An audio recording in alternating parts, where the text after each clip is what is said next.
Bienvenue ici à Hébron. Nous sommes sous le tombeau des patriarches. Ici se trouvent ces mêmes patriarches, Abraham et Sarah, Isaac et Rivka, Jacob et Léa, qui sont tous enterrés ici même. Et c'est là, en fait, les pères, les mères de la nation juive. Et vous savez, une des choses qui est les plus importantes pour le peuple juif, c'est la famille juive. La famille juive, on voit ce même amour qui existe à tel point que les zougotes, ces mêmes couples, Abraham et Sarah, vont être enterrés ensemble. Ils n'ont pas seulement vécu ensemble, c'est un amour familial qui reste pour l'éternité. Et ces mêmes patriarches, ce sont eux auxquels nous sommes attachés, nous, les enfants du peuple d'Israël. Et c'est donc dans ce même endroit où on peut en fait comprendre les racines du peuple d'Israël et aussi comprendre pourquoi David Amelech, le roi David, vient s'installer. Le début du royaume d'Israël commence ici à Hébron. David Amelech commence 7 ans, il s'installe ici à Hébron et de Hébron, il passe à Jérusalem. Et il faut comprendre pourquoi David veut commencer le royaume, ce même royaume du peuple d'Israël. Grâce à Dieu, nous revenons maintenant, si Dieu veut, avec le Mashiach, nous reviendrons au même royaume chez le Mashiach ben David Avdecha. David Amelech, il comprend que ces mêmes racines du peuple d'Israël, ce sont des racines de Kedusha, la sainteté de nos patriarches. Mais pas seulement la sainteté. Abraham Avinu, il a une énorme force. Il est capable de faire une première guerre mondiale contre 5 nations. Lorsqu'il apprend que Lot a été kidnappé, tout de suite il prend tous ses élèves et il se déplace, va le libérer. On voit donc ces deux choses qui vont ensemble dans le peuple juif, et la Kedusha et la Gvura.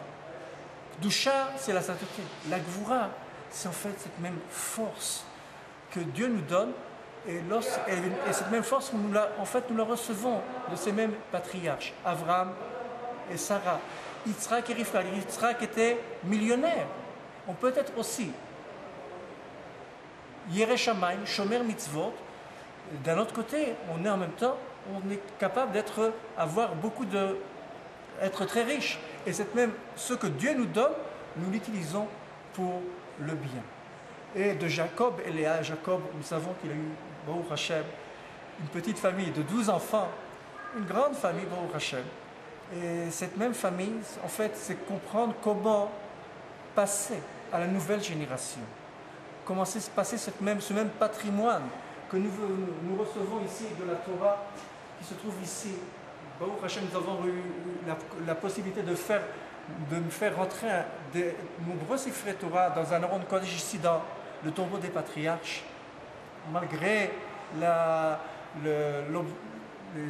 musulmans qui nous ont empêché en fait notre retour ici à Hébron. Mais Baruch Hashem, Dieu nous a aidés. Et donc, cette même famille de Jacob, c'est ce même patrimoine que nous devons passer aux nouvelles générations.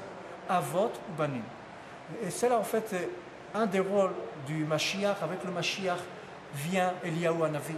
Et Eliyahu, Meshiv Lev Avot al Banim. Il essaie de joindre les enfants avec leurs parents. Et c'est de là que nous avons besoin en fait, en tant que je vois beaucoup de cette même jeunesse qui vient ici à Hébron. Et elle vient justement chercher ses racines.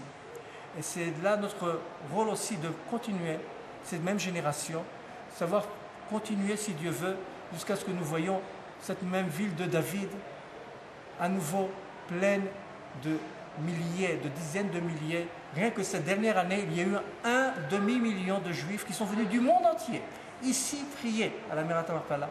Et donc vous êtes tous invités. Venez, vous aussi, venez vous recueillir sur les mêmes tombeaux des patriarches et donnez aussi la partie de votre part à donner ce même patrimoine à la nouvelle génération qui nous suit. Bruchim Abayim, Shalom.